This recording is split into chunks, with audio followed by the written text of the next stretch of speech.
Hello friends, it has been such a nice week, very sunny and warm weather, and although there's still snow and we are in winter, it feels like spring is just around the corner. Did you know that you could start growing seedlings outdoors in winter time? I don't know if you have heard about winter sowing before, but I feel like there are huge benefits for doing so, and January to March is the perfect time for it. Winter sowing is a seed starting technique where seeds of certain vegetables, flowers and herbs are started outdoors in containers either in late autumn or in winter.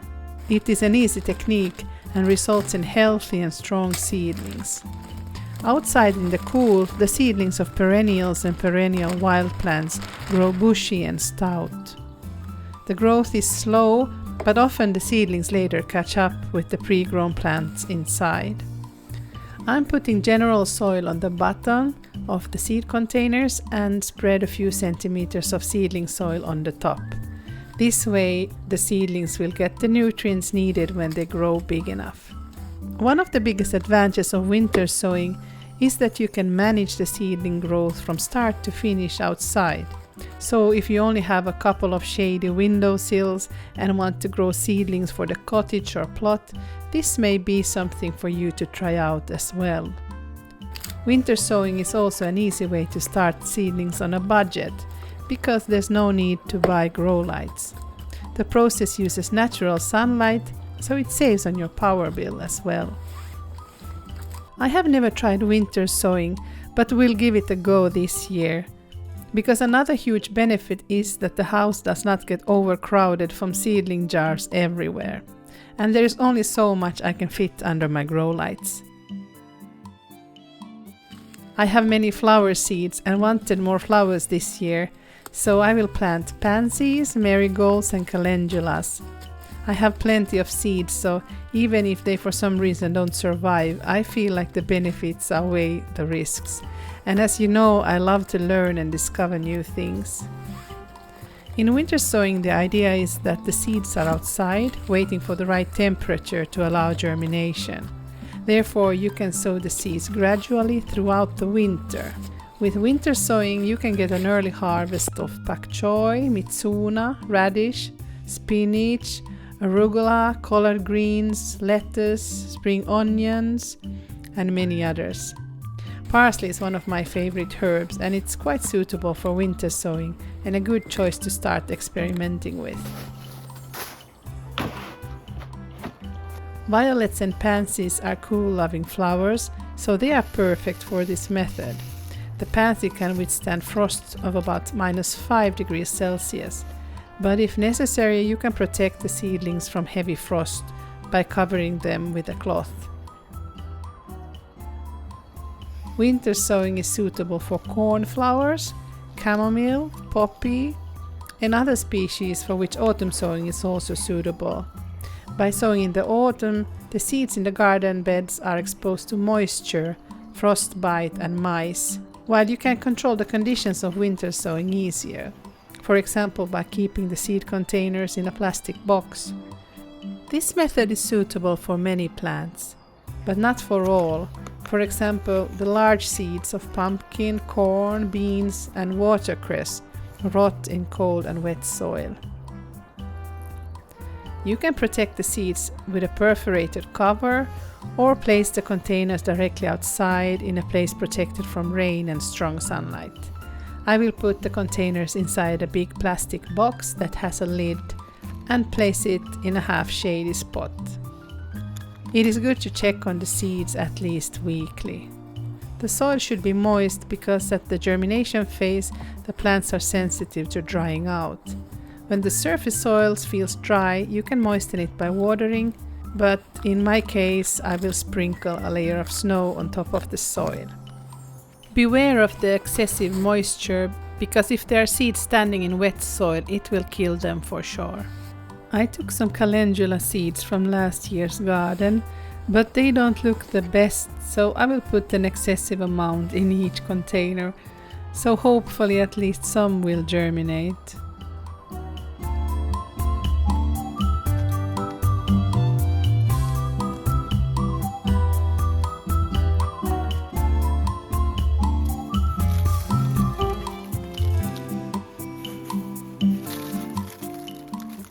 Moisture easily condenses in a plastic box with a lid, which affects both the seeds and the seedlings, so it's good to ventilate the box by opening the lid from time to time, and if necessary, remove the lid completely.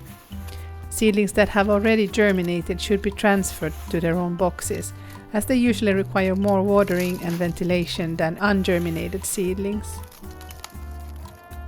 Treat seedlings in the same way as pre-grown indoor plants. Because growth outside is slow, there is less rush, especially when transplanting the seedlings into their own pots. In my case, I will already plant them directly in the pots they are going to stay until planting them. Seedlings sown in winter are used to the open air and cool weather, so they don't need to be hardened off like seedlings that are grown indoors.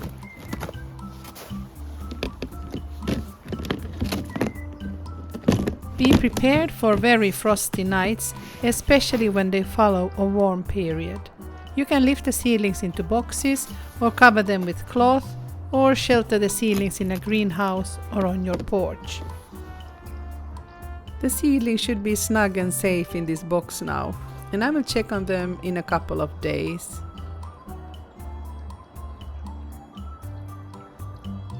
Let's check on the geranium seeds I planted a week ago. 2 seeds have germinated, and both in the green container.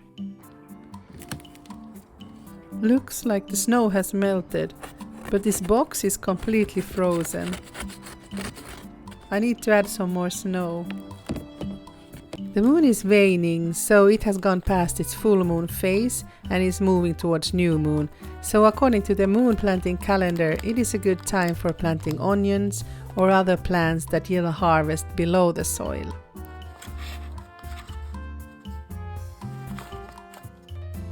The onion seeds are very tiny, so they are easiest to sow in clumps with about 5 seeds in each container. Onions should not be placed on heating mats. I will plant these 3 onion varieties, but for the most part Stuttgarter Riesen.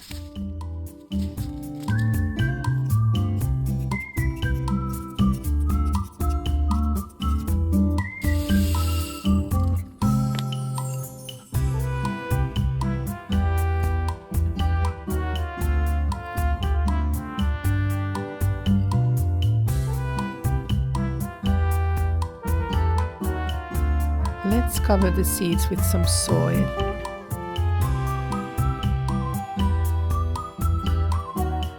This is the yellow sweet Spanish variety.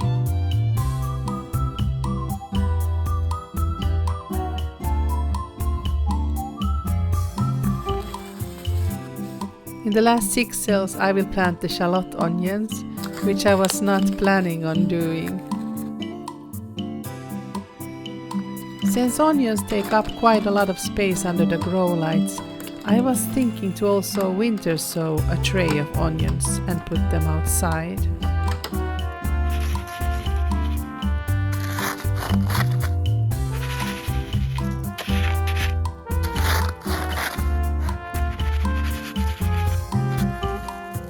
I winter sowed some more onions to experiment how it differs from the ones growing inside.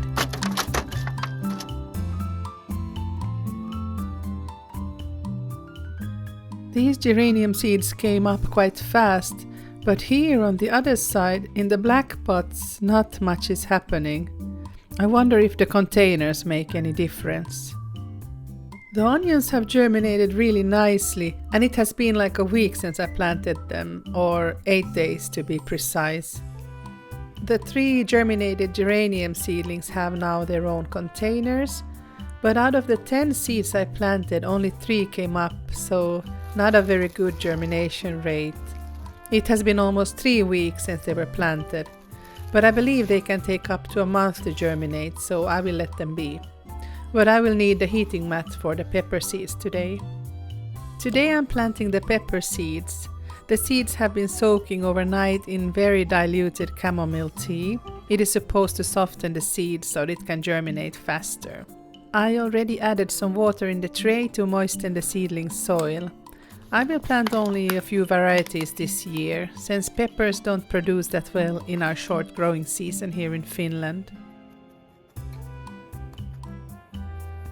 The seeds are very difficult to handle when they are wet, so I'm using this old chopstick to help. I feel like a surgeon with this precise work. I'm putting at least 2 seeds in each cell. The padron pepper seeds I took from last year's harvest, so it will be exciting to see if they will grow.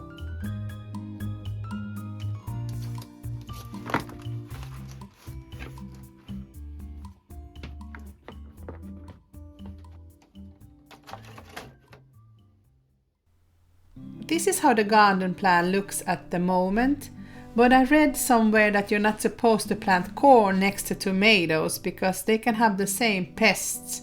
They belong to the same family. So I was thinking of switching up a little bit this year where I plant the stuff. And that makes me think a little bit of this crop rotation. That might also be a good idea, not always needed in small gardens, but it doesn't hurt to do so. So first I will just switch the zucchinis and the tomatoes. I just need to make another like trellis here for the tomatoes, but I can easily switch these two. And then since I had some problems with the broccoli last year, they had these flies, I could switch them maybe with these beetroots, for example, or actually I would put the carrots here because the kids like to pick them, so they are close here to the pathway. And I have been rethinking about actually putting the peas here against the fence, because then I can't walk this way anymore. So I will actually remove the spinach and the peas from here. The spinach can be planted almost anywhere, but I thought that I would put the peas here where I have marked the chickpeas at the moment, in one of these rounded garden beds, like so. And then, because I wanted to really have a lot of peas this year, I think I'm gonna actually put some here as well. So I might actually fit 2 rows of peas probably, or if not 2 rows of peas, I can at least fit some spinach here. So maybe actually a row in the middle of the peas and then 2 rows of spinach on the sides. That might work. And then I just need to find a place for the turnips and radishes. I think I would move them away and put the beetroot here instead. Let's take the text away because these are now confusing. Let's remove the text like that. And now we need to find a place to put the turnips and the radishes. There's actually a possibility to open this fence and make it just a little bigger, because there's still 10 meters left of fencing. So if we open this up, we could add easily a piece to this garden. So I made this extension idea like that. And now we could actually, if we get this much more space, we could remove the strawberries from here. And I actually bought 3 of these very low garden beds that are this size. If I extend this, I could make another garden bed here. And then we would have a whole bed maybe for turnips. So the garden could look something like this.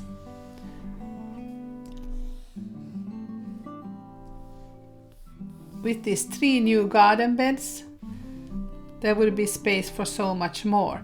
And then I was thinking I could actually use this old chicken coop that I have to put here somewhere where I can have radishes and spinach or whatever I need, because at some point I always want to extend anyway, like what I'm growing, so it's good to have more space.